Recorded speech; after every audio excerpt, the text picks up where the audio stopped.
பிரியமானவர்களே, ஆண்டவராகிய இயேசு கிறிஸ்துவின் நாமத்தினாலே உங்கள் யாவரையும் அன்போடு கூட நான் வாழ்த்துகிறேன். ஆண்டவர் கிருபையாய் நமக்கு கொடுத்த இந்த புதிய நாளுக்காக முதலாவது நாம் ஆண்டவருக்கு நன்றி சொல்லுவோம்.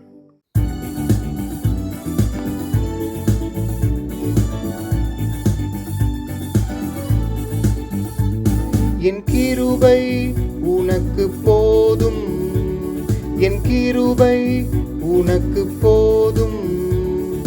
பலவீனத்தில் என் பலமோ பூரணமாய் விளங்கும். பலவீனத்தில் என் பலமோ பூரணமாய் விளங்கும். என் கிருபை உனக்கு போதும். உலகத்திலே துயரம் உண்டு, திடன் கொள் என் மகனே. உலகத்திலே துயரம் உண்டு, திடன் கொள் என் மகனே. கல்வாரி சிலுவையினால் உலகத்தை நான் ஜெயித்தேன். கல்வாரி சிலுவையினால் உலகத்தை நான் ஜெயித்தேன். என் கிருபை உனக்கு போதும். இந்த நாளுக்கென்று ஆண்டவர் கொடுக்கிற ஒரு வார்த்தை யோவான் எழுதின சுவிசேஷம் 16வது அதிகாரம் 33வது வசனம். யோவான் 16:33. உலகத்தில் உங்களுக்கு உபத்திரவம் உண்டு, ஆனாலும் திடன் கொள்ளுங்கள், நான் உலகத்தை ஜெயித்தேன் என்றார். உலகத்தில் உங்களுக்கு உபத்திரவம் உண்டு என்று ஆண்டவராகிய இயேசு சொன்னார். ஆனாலும் நான் உலகத்தை ஜெயித்து விட்டேன், நீங்கள் திடமனதாய் இருங்கள் என்று ஆண்டவர் சொல்லுகிறார். திடன் கொள்ளுங்கள், நான் உலகத்தை ஜெயித்து விட்டேன். இந்த காலை வேளையில பலவிதமான உபத்திரவங்களை நாம் சந்திக்கிறோம். ஆனாலும் அவைகளெல்லாம் நம்முடைய வாழ்க்கையில நிரந்தரமாய் இருக்க போவது இல்லை. ஏனென்றால் ஆண்டவர் உலகத்தை ஜெயித்து விட்டார். ஆகவே எந்த உபத்திரவங்களும் பாடுகளும் பிரச்சனைகளும் நம்முடைய வாழ்க்கையில் நிரந்தரமாய் இருக்கவே முடியாது. நாம் அதிலே ஜெயம் பெற்று முன்னேறி செல்வோம். அதற்கு ஆண்டவர் நமக்கு பலன் கொடுக்கிறார். சங்கீதங்களின் புஸ்தகம் 22ஆம் அதிகாரம் 24ஆம் வசனம் இப்படியாய் சொல்லுகிறது: உபத்திரவப்பட்டவனுடைய உபத்திரவத்தை அவர் அற்பமாய் எண்ணாமலும் அருவருக்காமலும் தம்முடைய முகத்தை அவனுக்கு மறைக்காமலும் இருந்து தம்மை நோக்கி அவன் கூப்பிடுகையில் அவனை கேட்டருளினார் என்று தாவீது எழுதுகிறார். உபத்திரவப்பட்டவனுடைய உபத்திரவத்தை ஆண்டவராகிய தேவன் ஒருபோதும் அற்பமாய் எண்ணவே மாட்டார். ஆகவே தான் ஆண்டவர், நான் அந்த உலகத்தை ஜெயித்து விட்டேன், உபத்திரவங்களை ஜெயித்து விட்டேன் என்று இந்த காலை வேளையில சொல்லுகிறார். ஆகவே உபத்திரவத்தை ஒருபோதும் ஆண்டவர் அற்பமாய் எண்ண மாட்டார். தம்முடைய பிள்ளைகள் படுகிற உபத்திரவத்தை பார்த்து அற்பமாய் எண்ண மாட்டார், அருவருக்க மாட்டார் என்று வேதம் தெளிவாய் சொல்லுகிறார். தம்முடைய முகத்தை உபத்திரவப்படுகிறவனுக்கு அவர் மறைக்காமல் இருந்து அவன் தம்மை நோக்கி கூப்பிடும் பொழுது கேட்டருளுகிறார், உதவி செய்கிறார். இந்த காலை வேளையில ஆகவே இந்த உலகத்திலே வரக்கூடிய உபத்திரவத்தை பார்த்து நாம் பயப்பட வேண்டாம். காரணம், அவர் ஒருபோதும் அந்த உபத்திரவத்தை பார்த்து அருவருக்க மாட்டார், அற்பமாய் எண்ண மாட்டார், முகத்தை மறைக்க மாட்டார். உடனடியாக நமக்கு வந்து உதவி செய்து நம்மை தூக்கி விடுகிற தேவனாயிருக்கிறார். ஆகவே இந்த காலை வேளையில உள்ளத்தின் ஆழத்திலிருந்து ஆண்டவருக்கு நன்றி சொல்லுவோம். உபத்திரவத்தை பார்த்து ஒருபோதும் பயப்பட வேண்டாம், தைரியமாய் முன்னேறி செல்வோம். காரணம், ஆண்டவர் உலகத்தை ஜெயித்து விட்டார்.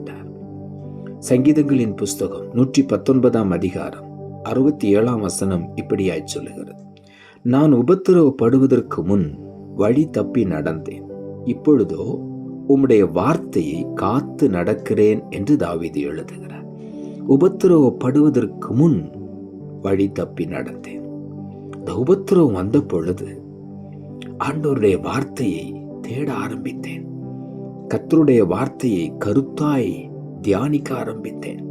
அந்த வார்த்தையை என்னுடைய இருதயத்தில் காத்துக்கொண்டு நடக்க ஆரம்பித்தேன். அப்பொழுது என்னுடைய வாழ்க்கையை ஆண்டவர் ஆசீர்வதித்தார் என்று தாவீது எழுதுகிறார்.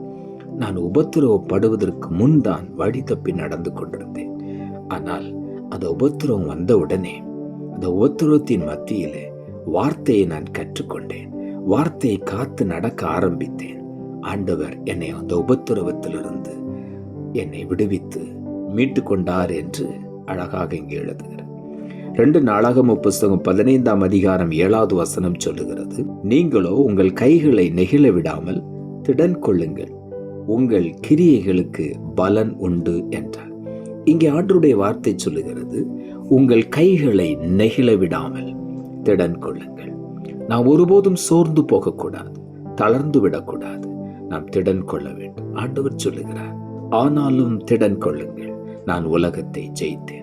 இந்த காலை வேளையில் ஆண்டவர் சொல்லுகிறார், உங்கள் கைகளை நெகிழ விடாதீர்கள், திடன் கொள்ளுங்கள், உங்கள் கிரியைகளுக்கு நிச்சயமாகவே பலன் உண்டு.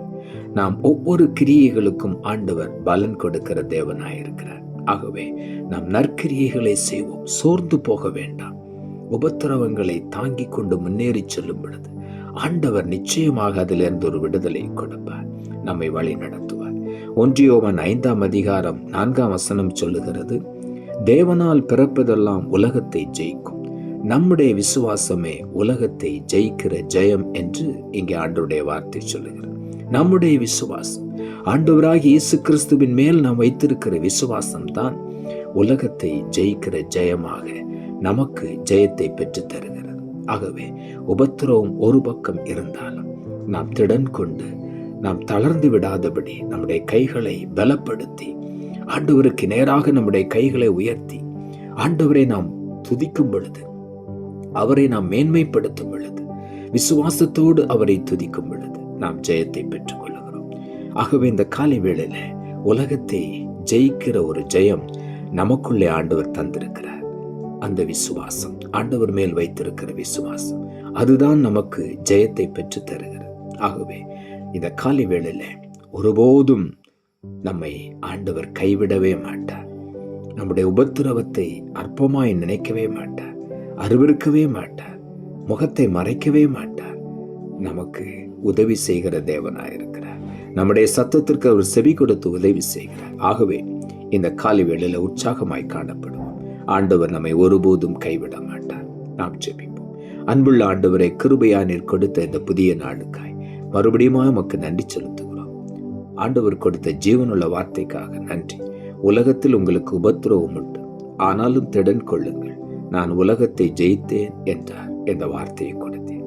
வசனத்தை கேட்டுக்கொண்டிருக்கிற ஒவ்வொருடைய வாழ்க்கையிலும் கடந்த காலங்களில் எவ்வளவு உபத்திரவங்கள், நெருக்கங்களை கடந்து வந்திருக்கிறார்கள்.